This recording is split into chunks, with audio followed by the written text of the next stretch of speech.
Hi, it's Morgan. Can you think of a word that rhymes with infinitesimal? No. How about discombobulated? Seriously, though, don't waste your time, as I've tried. Save your brain space for slick podcast, keeping it real, and always keeping it groovy. You have tuned in for a slick podcast. I'm here to seek the truth. Live from Scotland around the UK. The one and only slick podcast. Enjoy the show. Can I ask important questions? No matter how bizarre the truth might be. Tune in for Slick Podcast, keeping it real, keeping it groovy. Good morning, good afternoon, good evening, or a very good day to you when and wherever you're listening from, and a very warm welcome to the show. I'm your host, Simon Laurie King.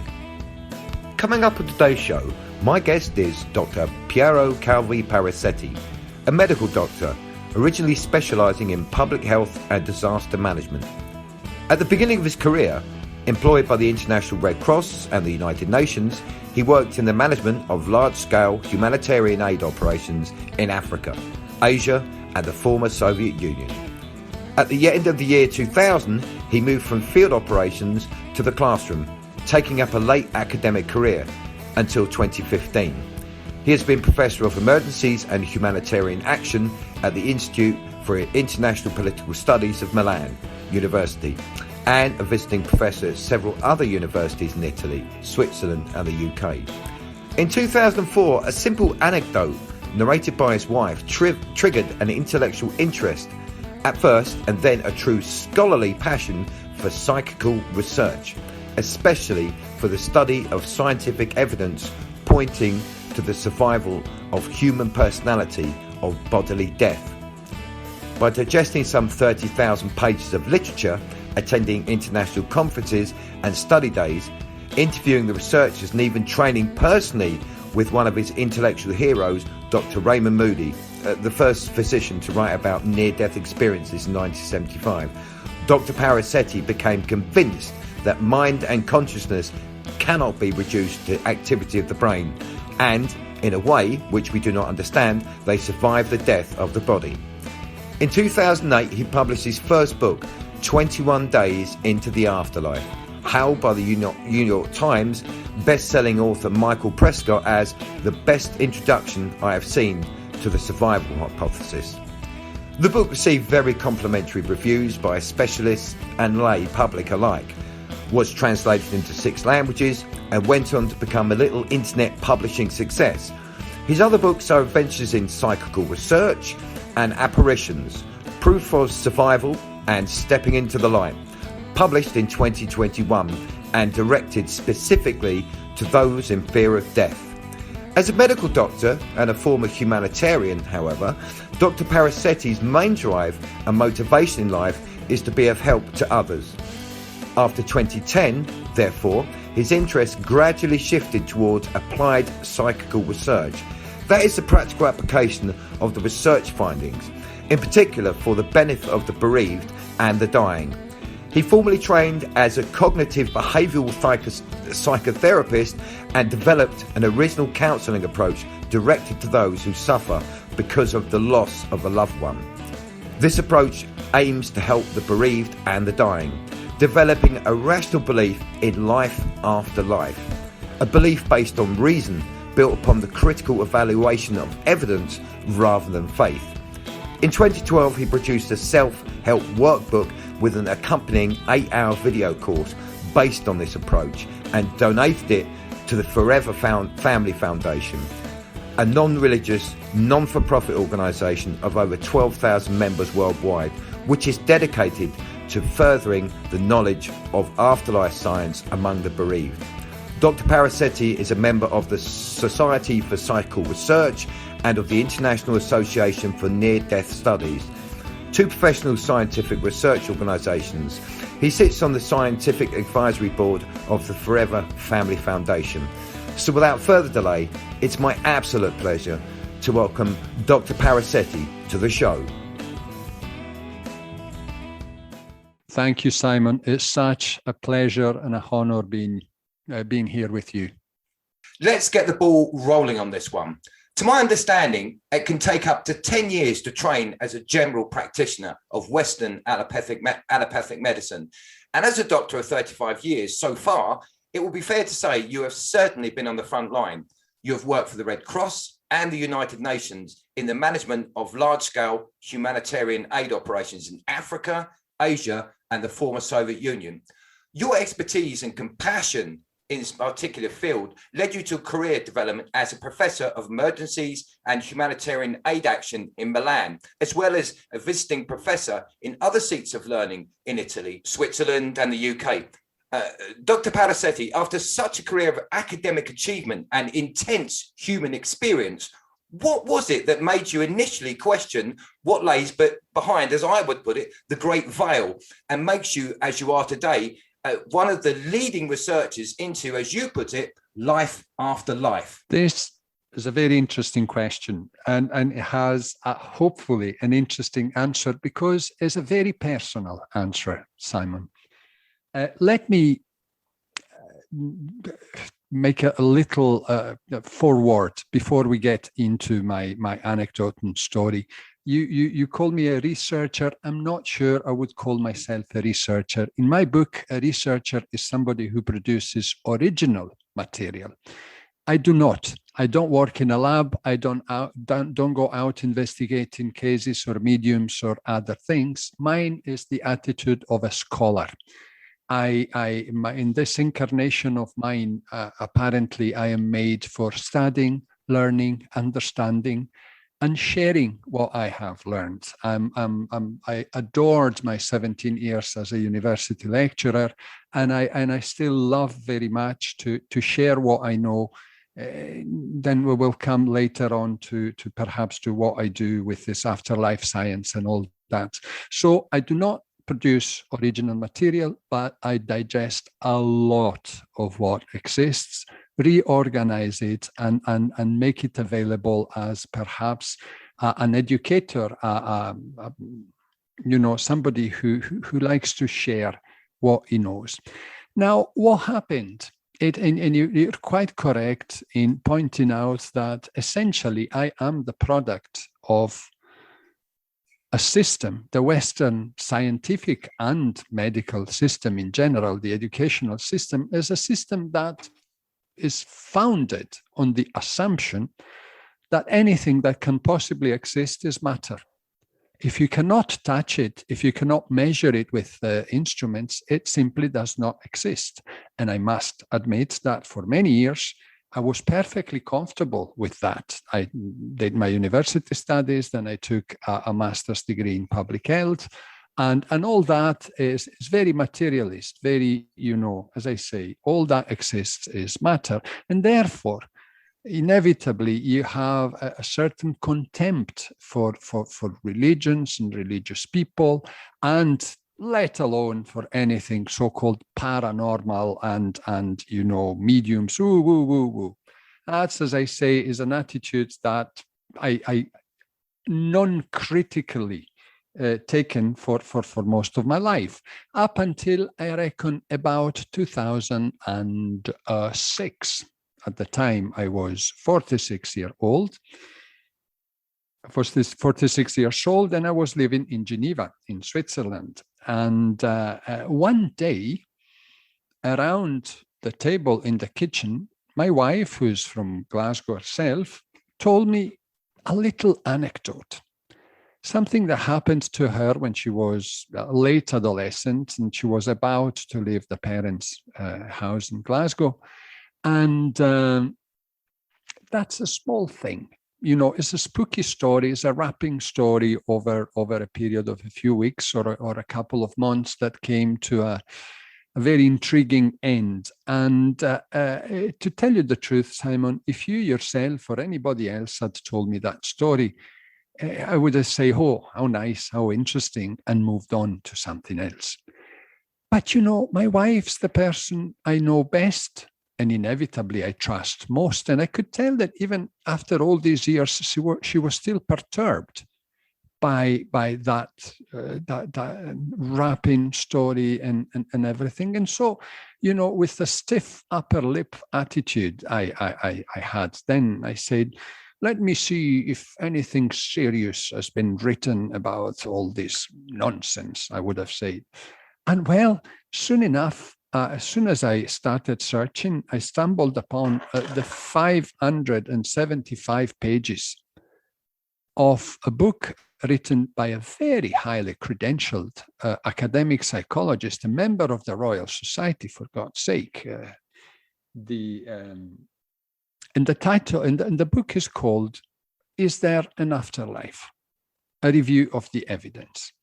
So I bought it, and well, those 575 pages literally changed my life, my outlook of life, and the afterlife. And they were followed, I reckon, to this day by some 30,000 pages of literature. I became a member of the Society for Psychical Research in the UK, the International Association for Near-Death Studies in the US. I read more from the late Professor David Fontana, who was the author of the initial book.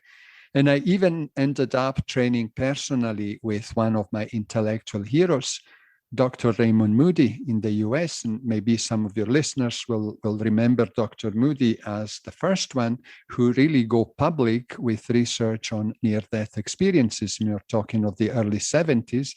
And he went on selling 25 million copies with his Life After Life book. And so really an icon for me.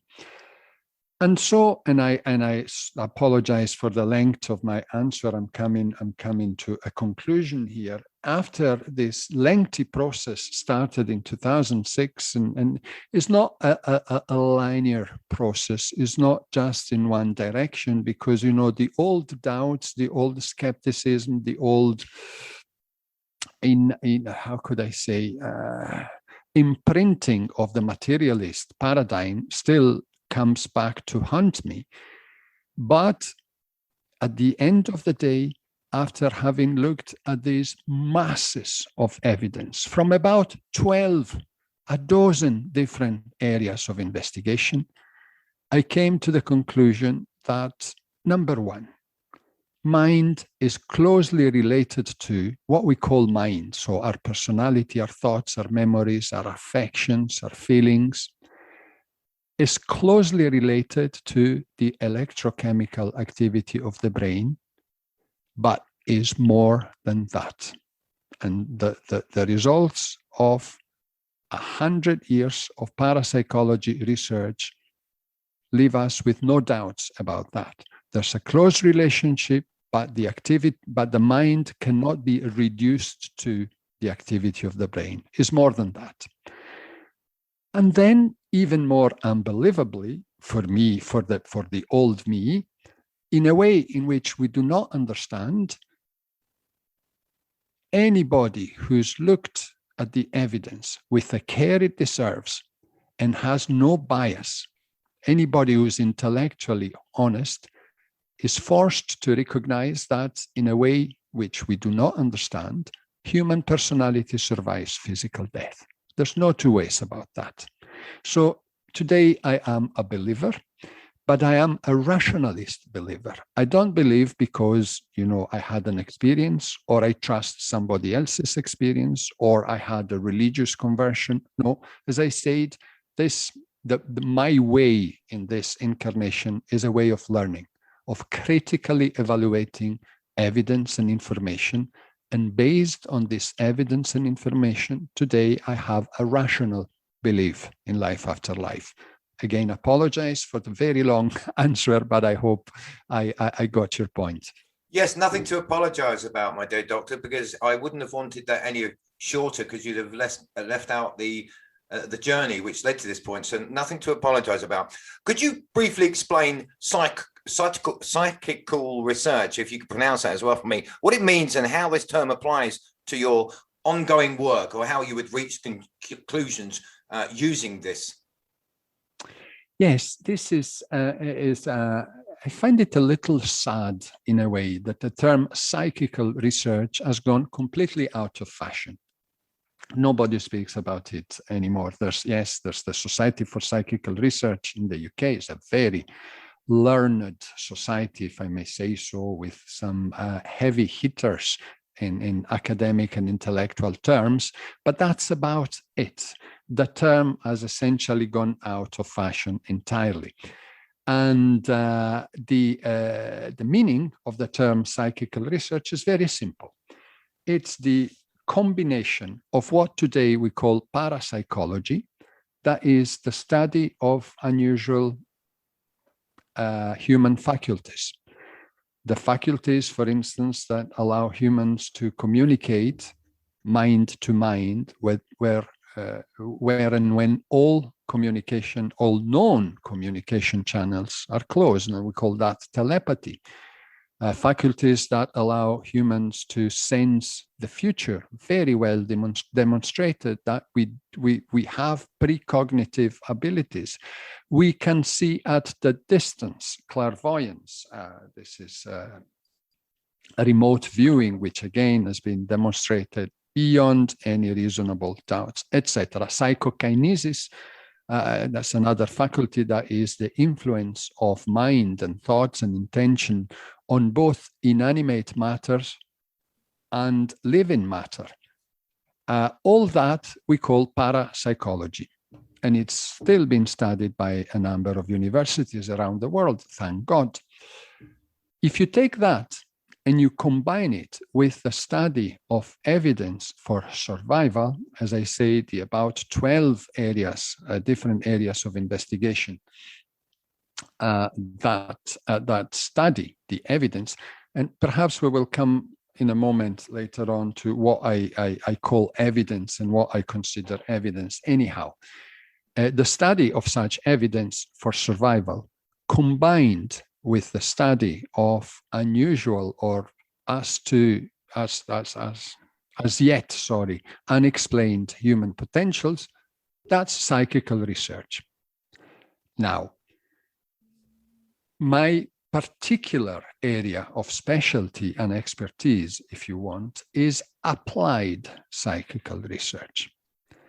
Applied means using the findings of parapsychology, but particularly of research about the survival hypothesis, and using them, applying them to practical purposes. And the area I'm interested in, since I am and remain a medical doctor and a humanitarian, my main motivator really in this activity and in many areas of my life is that I want to be of help.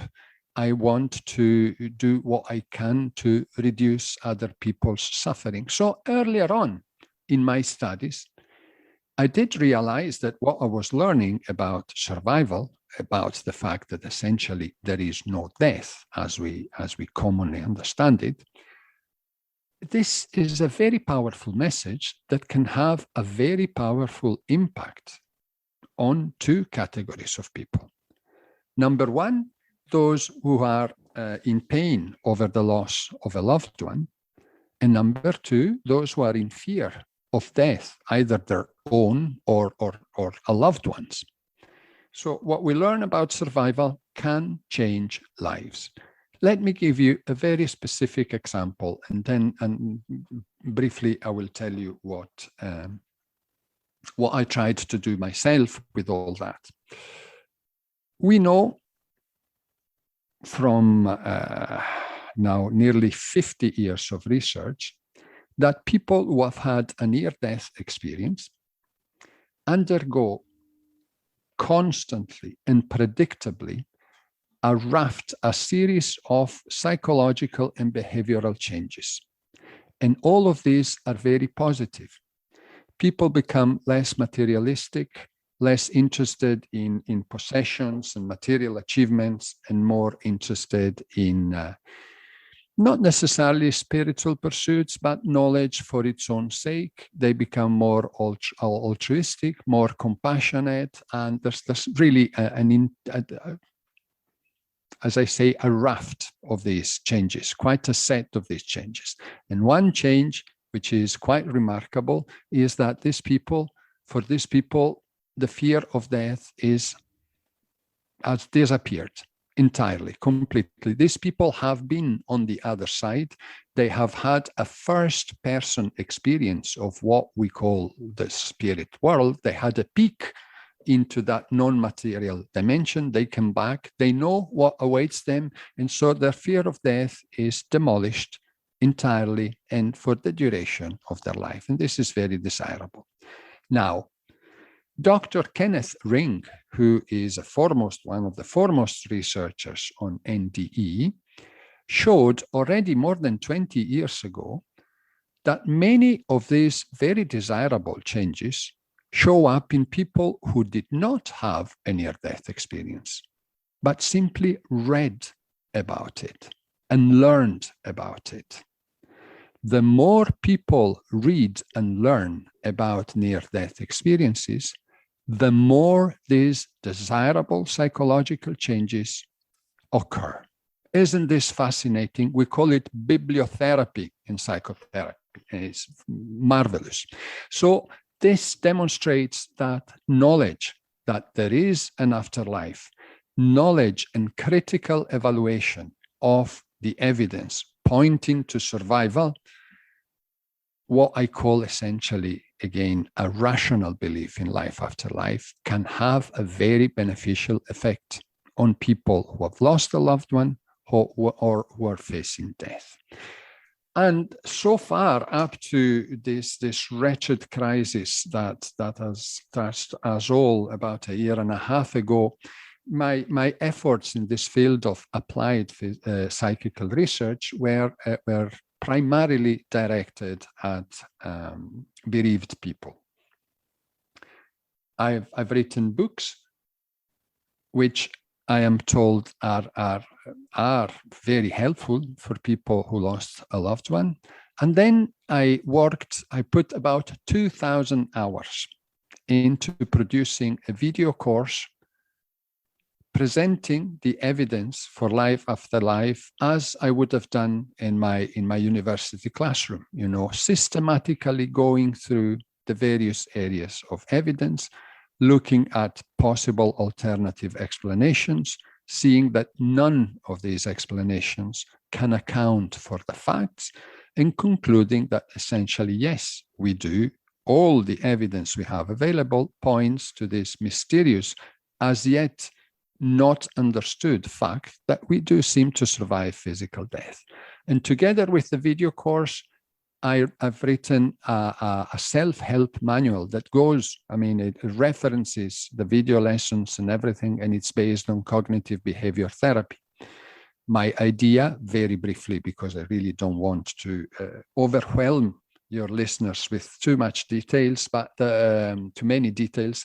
Fact is that I keep saying that the pain of the loss, there is a part of the pain of a loss which is quite literally unavoidable. It is a basic human experience. It's part of who we are as human beings. And there's no therapy, there's no tablet, there's nothing that will take that pain away. However, there is another part of the pain of a loss which is avoidable because it's based on a false thought.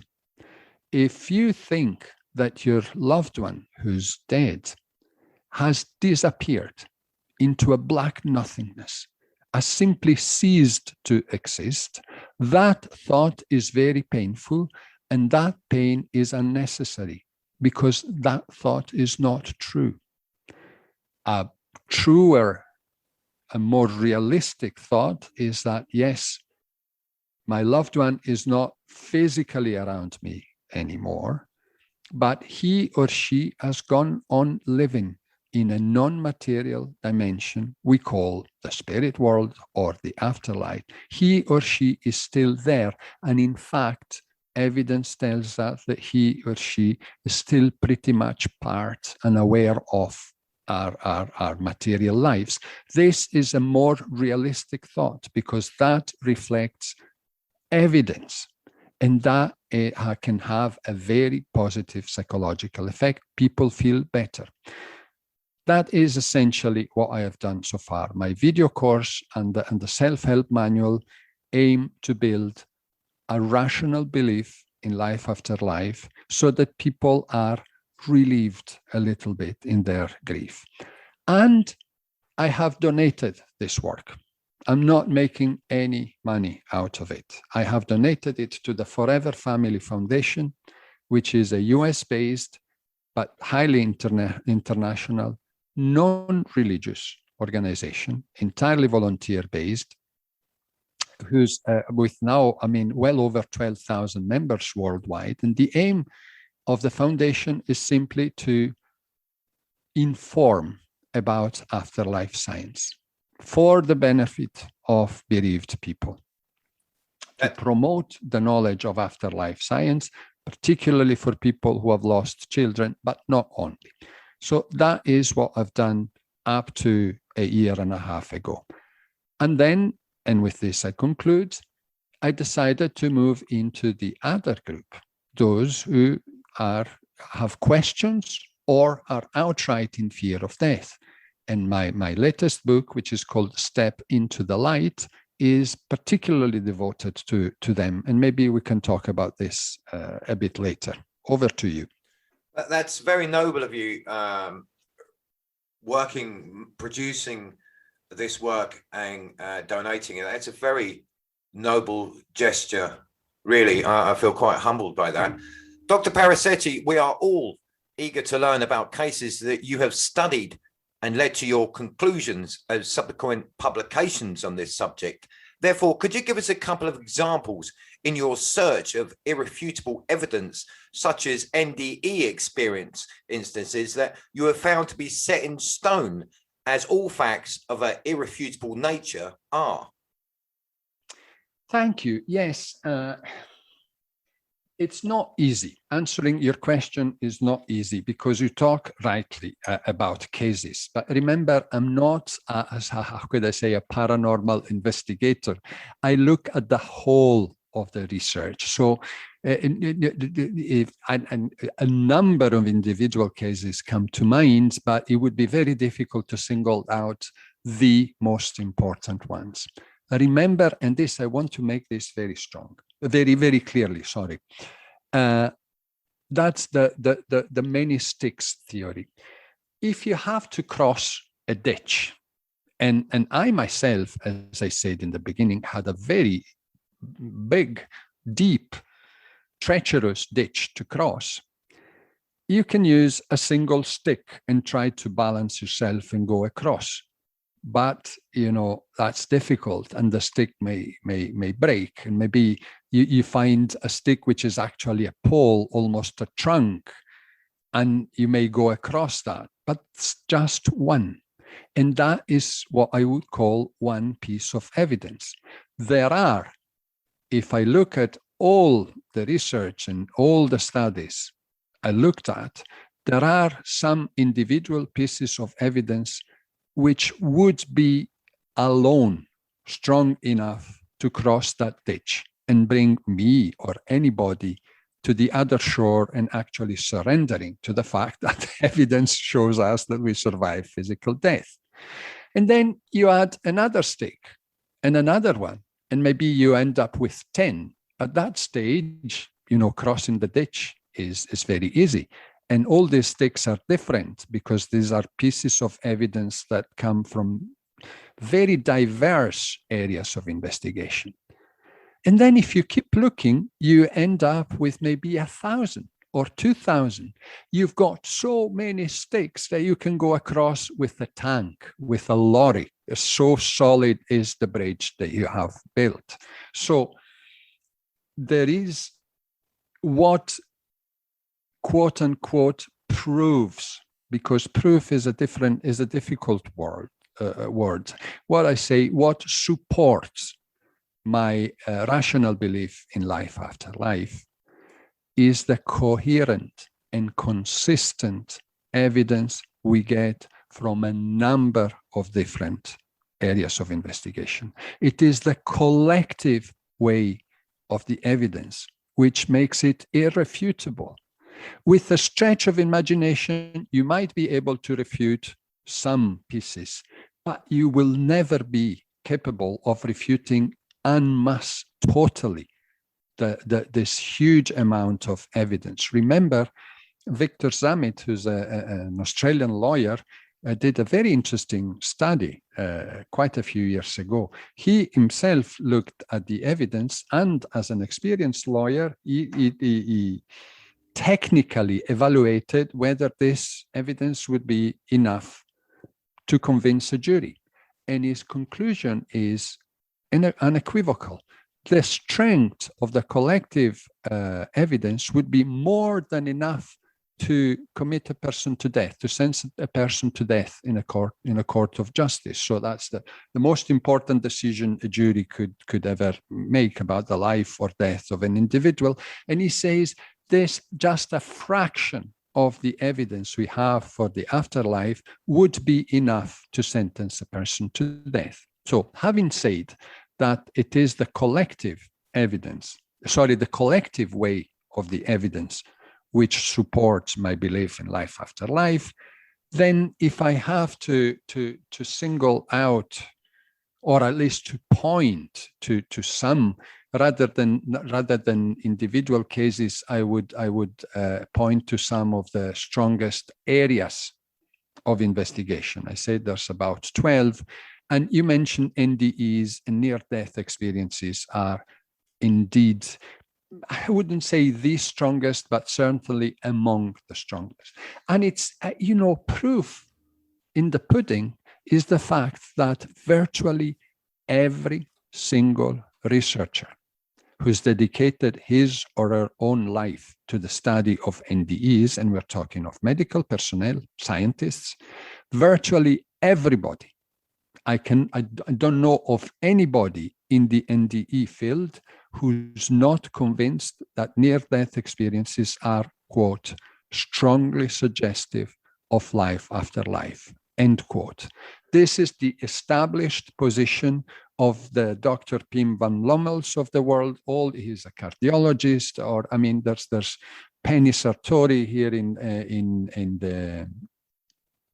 in the UK, who's done her PhD on near-death experiences, Professor Peter Fenwick. There's dozens of scientists who did look at the evidence, who studied near-death experiences, and they are convinced that NDEs are, as I said, strongly suggestive of life after life. Why do we say so? Because in NDEs, as you and your listeners probably know, are most known to occur after cardiac arrest. Now, in fact, they occur in a number of other life-threatening situations.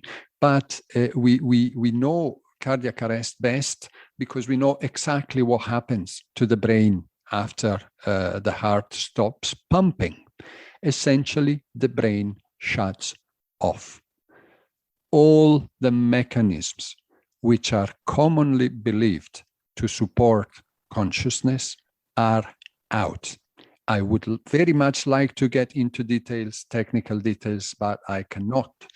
And after about 20 seconds since the heart stopped beating, there is no functioning brain. Simon, you have to take my word. I've written articles on my website, drparisetti.com. There's a freely available article. It's a bit technical, but it goes into pretty much the important details about the fact that there is no brain. And whilst having no functioning brain, these people report what we call a hyperconscious experience, an experience which they themselves invariably described as more real than common everyday reality. And you might have heard about the Nde Scale, because there are a number of common features. This is fascinating itself. You know, people from very different backgrounds, language, tradition, religion, sexual orientation, socioeconomic conditions, all around the world, essentially report the same experience. Not in the minute details. It's like, you know, you have many people visiting the city of Rome. They report the same experience, but they may use different language to report the same experience. But if you look at the thousands upon thousands, literally tens of thousands of well-documented and well-investigated cases, you get the impression that this is indeed a basic human experience, had when there is no functioning brain. We'll be right back after this message. Hi, this is Jazz from shutthehellup.com. Are you sick of grown adults telling you it's their birthday? Next door neighbours being way too loud? Or maybe you'd like to make that special someone know how you feel?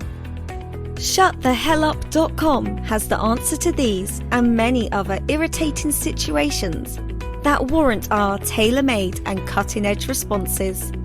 Here at shutthehellup.com, we take the awkwardness out of confrontation and give a professional and straight to the point, shut the hell up, on your behalf. Use the promo code SlickPodcast21 to get a huge 5% discount from our up-and-coming Christmas Ungrateful Relative Present Opening Responses catalogue. Shutthehellup.com. It's no trouble. The Sleep Podcast. The Sleep Podcast. Yeah, it's a Sleep Podcast. Truly unforgettable topic. This is Sleep Podcast. And we're back. Joining me on today's show, in case you've been away too long or your memory is like mine, it's not quite what it used to be, is Dr Piero Calvi Parisetti, and we're talking life after life.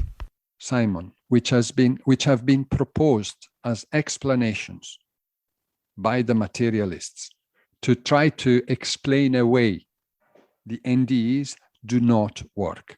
They are soundly refuted by science and by evidence. Again, if people are so inclined, in my article on my website, I explain all that. There's not the lack of oxygen, is not the buildup of carbon dioxide, is not hallucinations, and blah, blah. But apart from that, what the materialist cannot account for is why should anybody experience symptoms associated with lack of oxygen when they have no brain. They are dead. There is no electrical activity in the brain. Even the deepest, oldest reflex mechanisms like gagging are out. There is no heartbeat. There is no respiration. These people are dead.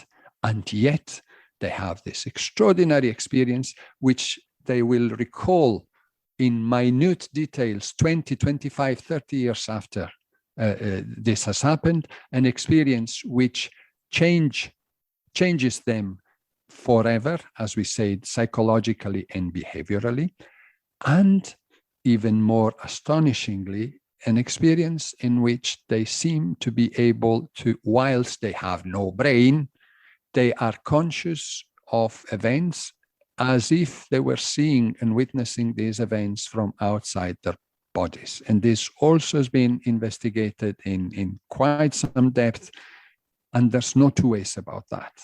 There is out-of-body experiences with verifiable data during an NDE. So, and near-death experiences, if you take the Handbook of near-death experiences, it is the academic textbook on this, and you look at the number of bibliographic and scientific references in the book, if you look at the caliber of the authors. Like all the scientific books is not one author. There's one author, two authors, in fact, who coordinate and edit the contributions from a number of researchers. You look at that, which is an academic textbook with, if I remember correctly, 1,450 references from peer-reviewed scientific publications, and there's no two ways. This experience is strongly suggestive of life after death. And then, the other big areas, think of after-death communication. We know anecdotally that certain mediums, they come in many different forms. And I'm afraid to say that the vast majority of people calling themselves mediums, they may be well-intentioned, but alas, they are self-deluded, and they try to delude their sitters, the people they go and have readings with. Mediumship is a rare talent. Most of those who call themselves mediums are not. And then there's a minority who are decent mediums and can convey a good deal of information. And then there are the superstars who are absolutely extraordinary. Here in Glasgow, where I live, there's a long tradition of very powerful, phenomenal mediums, the last one of whom is our beloved Gordon Smith, who's not in Glasgow anymore, has moved to Helensburgh, but what a spectacular medium he is. So this, if I may, gives me just a moment, a little space to talk about evidence, right? I keep using this word evidence. Evidence essentially is facts. Is facts which can prove or disprove a certain statement, a certain idea, or a certain theory. So, or if you want, facts that point to a certain idea. Take after-death communication, and particularly mediumship, because after-death communication happens in a number of other ways. Is that area of investigation in itself has a number of sub-areas. There's instrumental transcommunication, there is physical mediumship, there is recently assisted after-death communication, these are beautiful psychological techniques aiming to facilitate the communication with the afterlife. Anyhow, let's stay with mediumship. And with mediumship, we have enormous quantities of anecdotal evidence. Anecdotes are the stories people tell, right? So I went to a medium and he told me a lot of very precise and interesting things about my deceased father, for instance. And you've got millions of people telling these stories. I do not consider anecdotes proof of anything, but I consider the attitude of the materialist scientists to discard anecdotes frankly stupid.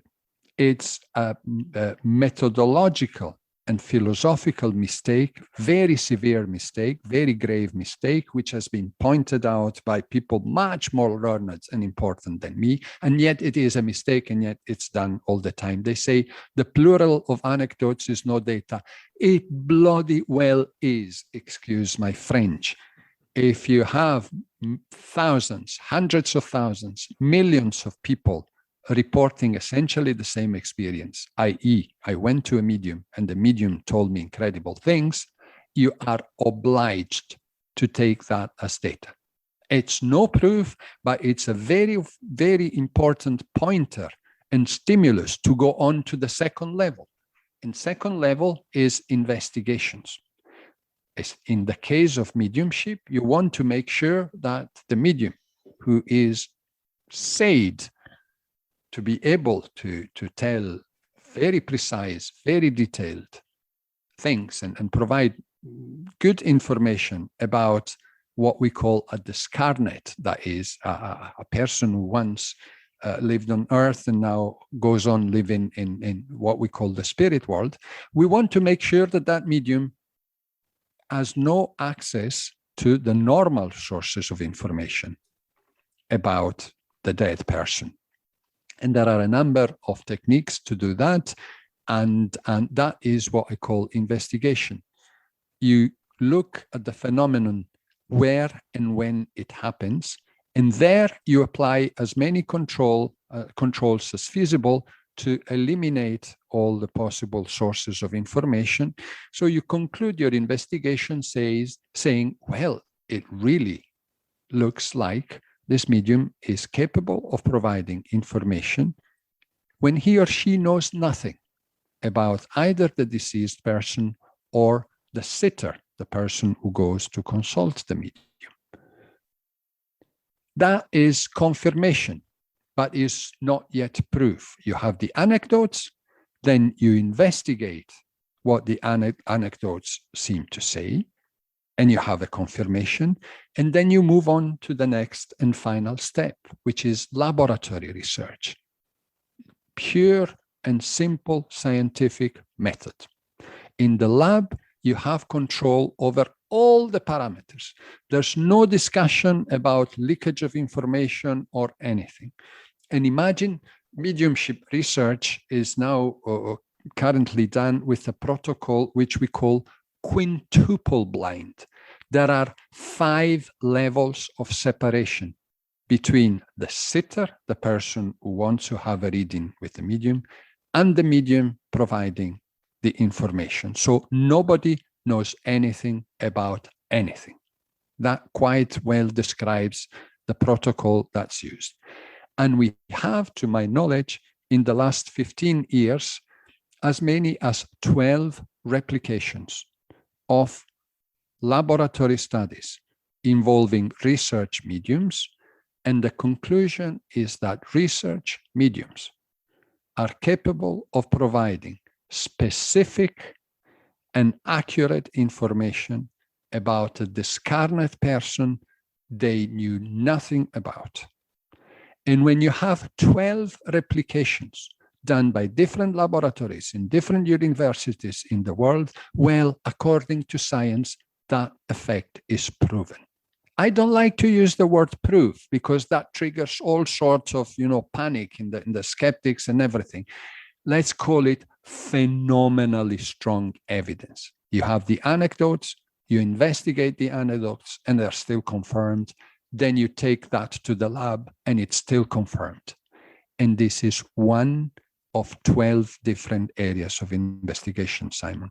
It's the collective weight of the evidence that convinced me. Your latest book, Stepping into the Light, seems to be aimed at those terrified of the bleak unknown, those in agonizing mourning, and as well as the terminally sick facing that greatest of all journeys through the Great Veil. What motivation laid behind the writing of this wonderful work of yours, and how do you believe it helps those seeking these answers and the desperate reassurance they need?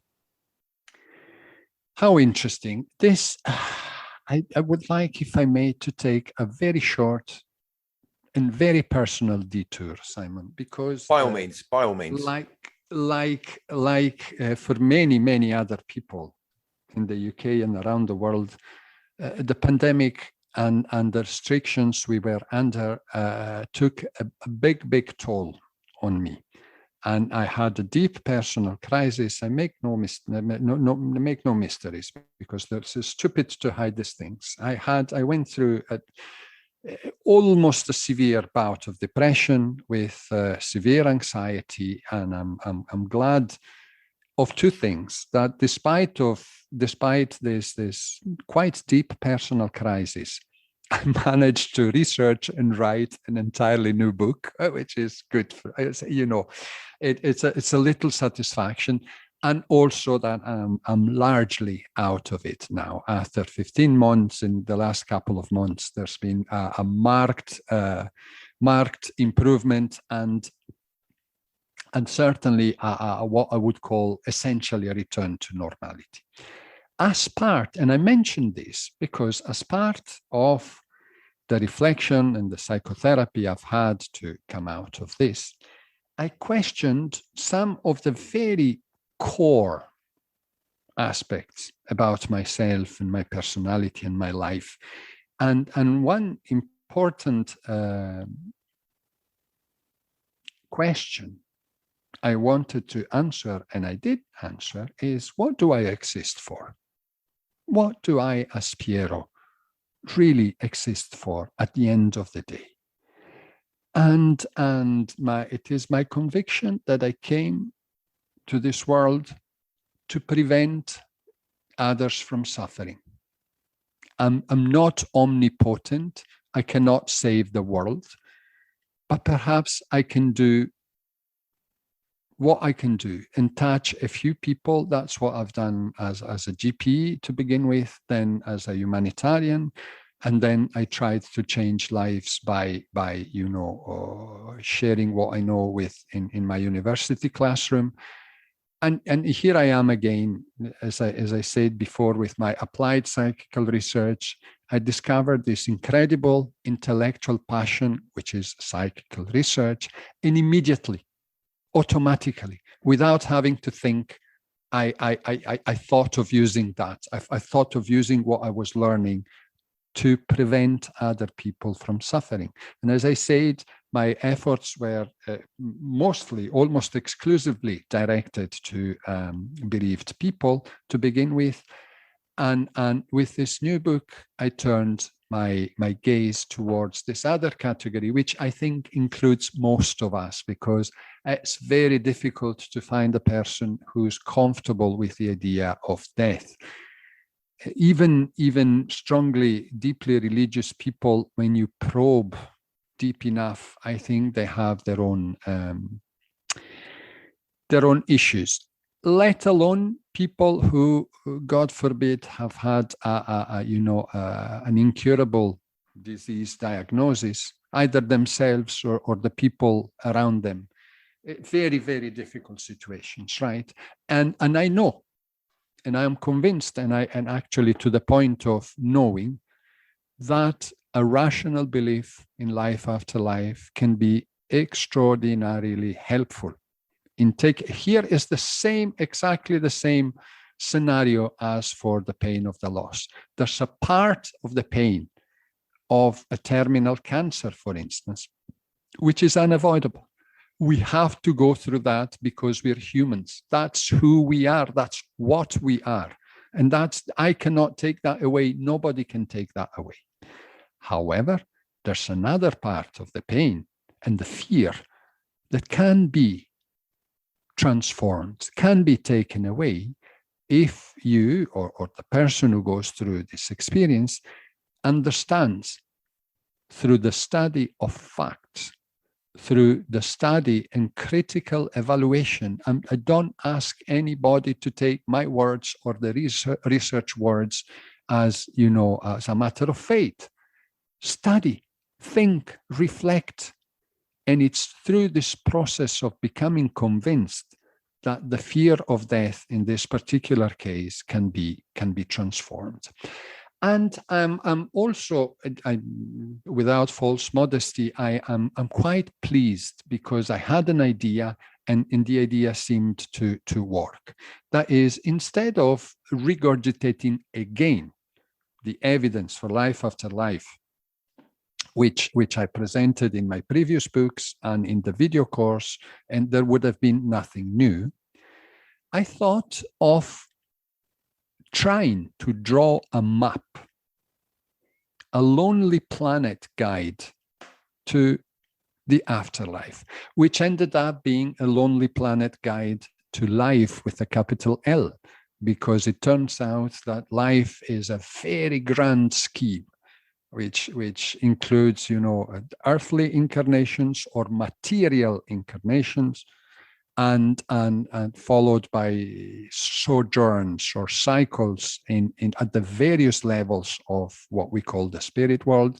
And I know I'm getting ahead of myself. However, life turns out to be this very, very grand scheme with a sense and a meaning. And that is the other thing that's so much missing from our life. We don't know why we came to this earth. We don't know why we are alive. Well, there seems to be a very good reason. Now, how do you compile? How are the Lonely Planet guides compiled? Well, through the testimony of people who have been there, isn't it? People who have been to Thailand, writing, they send their reports, and the editors put together a guide to Thailand. And this is what I've done. I've put together a Lonely Planet guide to the afterlife based on the testimony of people, sources who have been there. And I'm looking at three main categories. However, I'll explain that in a moment. Since I'm a rational person and a rationalist believer, I don't want either myself or my readers to take the testimony we get from these three categories of people at face value. And so the first part of the book, the first more or less half of the book, is essentially a scientific detective investigation kind of story, kind of book. It's like CSI, or a forensic level scientific investigation of the three categories of sources. And I'm speaking about A, people who have had a deathbed vision. B, people who've had a near-death experience. And C, critically, people who actually have died and speak to us through mediums and other channels from what we call the afterlife. Through this forensic, scientific, challenging investigation, we establish the credibility of these sources. I explain what deathbed visions are. I explain what NDEs, near-death experiences, are, and I explain what after-death communication is. And then I take my readers through a process of elimination. We look at every single possible explanation. Normal explanation, normal as in, in the materialist paradigm. All the ways that have been used to try to explain away these phenomena, we see that none of them accounts for the facts, and we are obliged to conclude that these sources are indeed who or what they claim to be. People who have deathbed visions, and probably this is the least known part of the least known area of evidence by the general public, but it is very, very well known by health professionals who work in end-of-life environments, hospice and intensive care units and hospital wards where people are close to death, to the point that this subject is taught at university level as part of the training for nurses, because nurses are expected to encounter these experiences and they need to know what they are, or at least what they seem to be, what they appear to be, and how to react about them. In a nutshell, when we talk about DBVs, deathbed visions, research tells us that about 10% of us are conscious at the moment of our passing. Of these 10%, 2/3, 66%, have visions of what appears to be the afterlife. They engage in communication with people they see, but the other people in the room cannot see, except particular cases of the shared death visions, but that's a special case. Normally, a person has been semi-comatose as the disease progresses, as death approaches, and between 24 and 36, 48 hours before the actual death, they wake up, they brighten up, they smile, their facial expression changes. They describe these visions of what appears to be, as I say, an otherworldly, heavenly realm, and particularly they engage in sustained, lengthy conversations with people they see. And these people are relatives, dead relatives, whom they're said to have come to help the transition, to bring people over. Critically, 2 points, Simon, if I may, very quickly, because I see time is running short. 2 points that I find extraordinarily intriguing about deathbed visions. Number one, since people say these are hallucinations, and people, they know they're going to die, and so they imagine all these things. Well, research tells us that people who think they're going to die but don't, they make a recovery, do not have deathbed visions. Conversely, people who think they're going to recover but end up dying do have deathbed visions. And this blows the fantasy hypothesis out of the water. So it is not a projection, it's not a desire, it's not a fantasy. It seems to be really the proximity to the event of death, of shedding the material body, that somehow opens up the doors to perception and allows people, as they approach the threshold, to look into what's to come. And the second very intriguing point that coming from evidence are the dozens, again, of very well researched, very well investigated cases in which people having, during a DBV, a deathbed vision, they talk to dead relatives. They did not know they were dead when they have the vision. And this is extraordinary. They say, here's mom who's come to take me over. Oh, but there's my sister Hilda as well.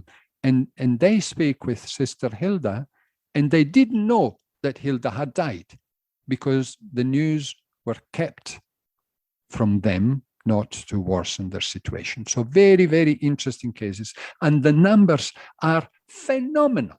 If you think of the number of people dying every day, 10% of them are conscious.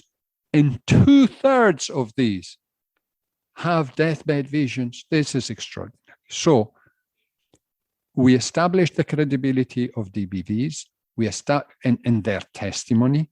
We established the credibility of near-death experiences as a peak, a temporary, a trip to the other world.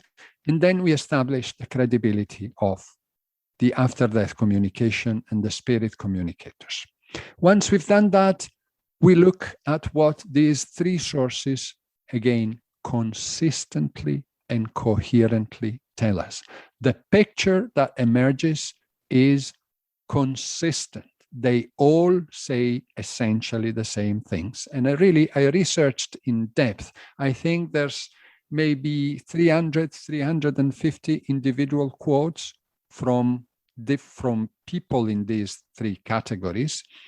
And the second half of the book is based on, but not limited to, these quotes. I actually quote from the horse's mouth. You want to know about the afterlife? Ask the people who have been there, either temporarily or because they're there themselves.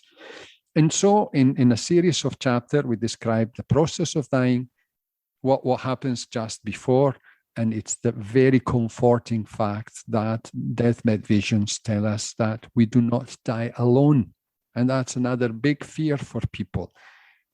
We're always comforted and helped through the transition by either deceased relatives or spirit guides or spiritual beings. Number two, we looked at the moment of death itself, which is such a non-event to be essentially boring. Everybody says it's a non-event. the continuity in consciousness is not interrupted. The only thing that is really perceivable is the ceasing of suffering.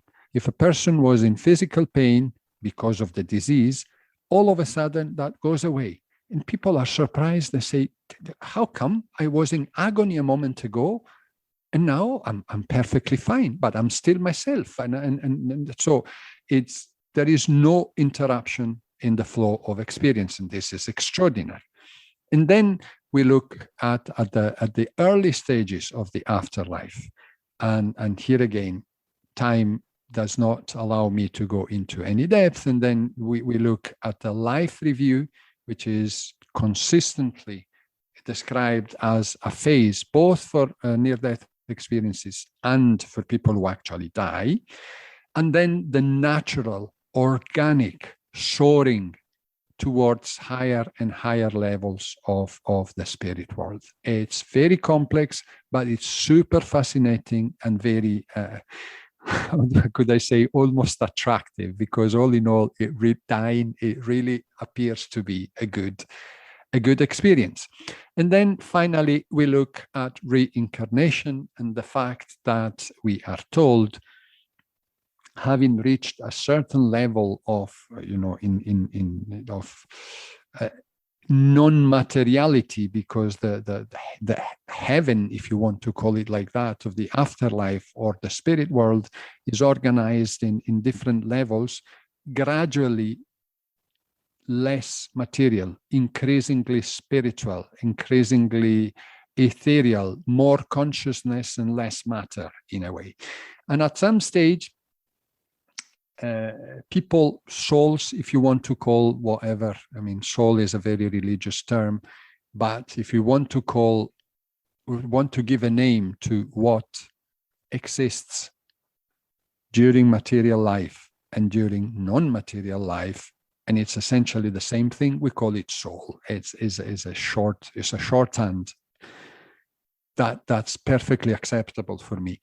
Souls do come back to material life because, all in all, the reason to live life through material incarnations and then sojourns in the spiritual world, cycles of this, life and afterlife, life and afterlife, is essentially to have experiences. For we are of a nature to make experiences. Through these experiences, we learn, we become wiser, more refined. And so the idea of karma is certainly not what the popular imagination, the popular image, that we have, that if you kill somebody, you come back as a cow. No, that's not it. But it is an incremental process of accumulating experience and reflection and wisdom. So I think that this is, without getting into the afterlife business, I think it's everybody's experience, direct everyday experience, that you meet people who are obviously wiser than others, who are obviously older. You can see the experience behind them, and this often has nothing to do with their socioeconomic condition or their education. That's the wisdom of the soul that transpires. So the meaning of life is to learn, to have experiences and learn, both in the material world and in the non-material world. We do incarnate, we do come to what appears to be a solid material world, because certain experiences can only be had here. It's one of the schools we have to attend to. At the end, once we've gone through these many cycles, I don't have a number, but I really reckon these are many cycles, we don't reincarnate anymore. And we finally soar to the highest level, to what everybody calls the light, and we merge back into this cosmic consciousness. A religious person would call this returning to God. I am not religious, so I'm happy to think that I am convinced, but here I'm not talking about evidence anymore. I'm talking about my own personal beliefs. I think that the ultimate nature of reality is indeed consciousness. And we are born out of consciousness. And at the end of this grand cycle, we return to pure consciousness that had originated us. Sorry, I get mystical, philosophical, near religious, and I tried to condense a lot of information into just a few words. The book, if anybody cares to read, to take this, I think it is a fascinating ride. It's called Step into the Light, Transform Your Fear of Death by Learning About Life After Life. And it's available on drparisetti.com. That's my website, dr like the prefix for doctor, Parisetti, Paris like the town, ETTI at the end, .com. One word, drparisetti.com. Over to you, Simon. After all your tireless research and publications and seeing death in all her many forms, as a GP, as a humanitarian, I'll ask you simply, are you afraid of the process of what we call dying on a personal level? I'm not afraid of death. If to the best of my intellectual honesty, I can say that I almost look forward to what comes afterwards, because I mean, all what our sources tell us, it makes it really for an interesting ride experience. Mm-hmm.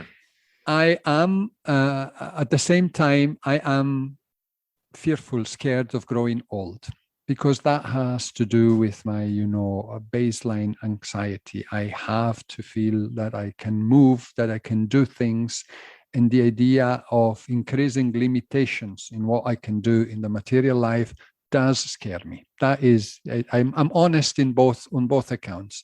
I am scared of growing old, but I'm not scared of dying. Well, the last statement before we wrap up, whatever looks out from behind these eyes of mine, in my humble opinion, is the real me. Its origin, a complete mystery. Its true purpose, as I get older, now becoming clearer. I truly have the feeling that my body is an avatar and myself the gamer, if you will. If that is the case, in your opinion then, what is the next level after this particular game is over? Maybe an unfair question, but what do you believe to be the process of death after our body ceasing its purpose and ourselves then passing from this life we have known? Hold yourself tight, and hold that all the listeners, please hold yourselves tight. Because I will tell you where I had this little moment of enlightenment. It was little, and actually it happened in a toilet. Okay, I was sitting on a toilet seat in a restaurant's toilet in Switzerland. I remember even where, and there was the sun coming in from a window. I remember the moment exactly. And there and then, in this very unholy, very mundane place, I was struck by the thought that congeals, captures, expresses everything, my 30,000+ pages of literature and my reflections and my experience. Everything comes together in this one simple sentence. And the sentence goes, we are not bodies with a consciousness we lose at death. We are consciousness with a body we lose at death. As you say, the body is nothing. It feels to us like everything. And if we fear losing our body, we fear losing our brain, because we think we are our brains, essentially. We know we're not our bodies because the body ages and changes. But essentially, also with all it's been trumpeted and impounded into us, we are convinced that we are our brain. And when our brain goes, there's no more me. That could not be any wronger or more wrong. We are not our brain. We are our brains. We are our minds, our thoughts, our personality, our affections, our memories, and these exist independently from the brain. As I said before, when we shed our body, there is no interruption in the flow of that mind, in the functioning and the experiencing of that mind, because that is what we are. The body, as you say, is an avatar, is just a vehicle. Dr. Parisetti, I very much enjoyed our time together today and appreciate your dignity and kindness in approaching this subject of all subjects. Please be so kind as to tell my listeners where they can find your books and videos. Thank you. Listen, it has been a great pleasure to me. And as I do quite a few of these interviews, I always take care to express my deep gratitude to the hosts, because your job is as important as mine, as ours. You are the vehicle through which we can reach more people and be what we think we exist to be. You know, if I had no outlet, no channel to say these things, actually, what would be the point of my work? So you are as important as I am in the process of reaching as many people as possible. The books and the videos are available on the usual places, you know, Amazon primarily, and other platforms as well. But the best thing is to visit my own website. I repeat, drparisetti.com.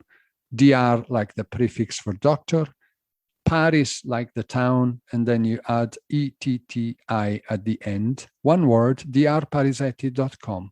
There you will find a number of articles which are free, an entire book on apparitions, which is free to download, and then links to the other books and videos and publications, notably this last book about dying, which is Step into the Light. So drparisetti.com.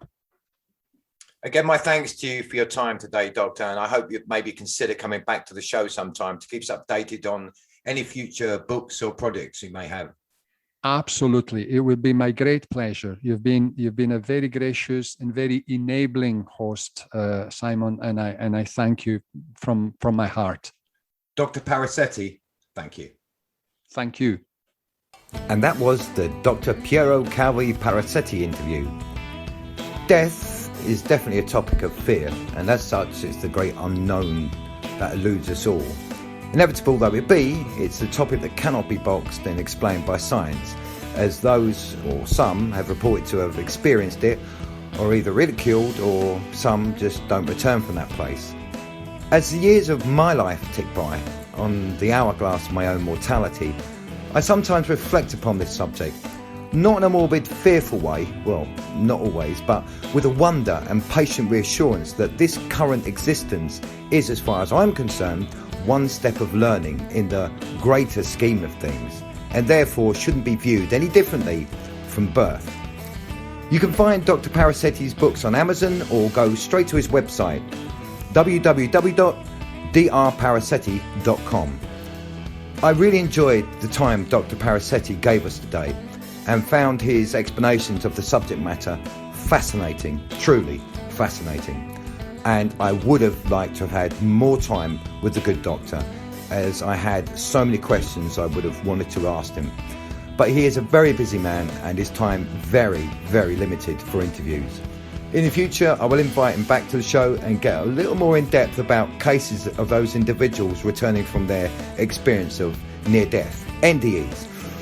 I hope you, my dear listeners, have enjoyed the show, and I greatly appreciate you taking the time to listen today. You can find the Simon Laurie King podcast on all the usual platforms, Apple, Stitcher, Deezer, Google, to name a few, as well as YouTube, Twitter and Facebook. If you enjoyed the show, please give it a like and subscribe also, if you be so kind. You can contact the show, the slkpodcast@gmail.com, or leave a comment below. But please, keep them kind. And so, my friends, it's time for me to go. Until next time, stay safe, be happy. Bye.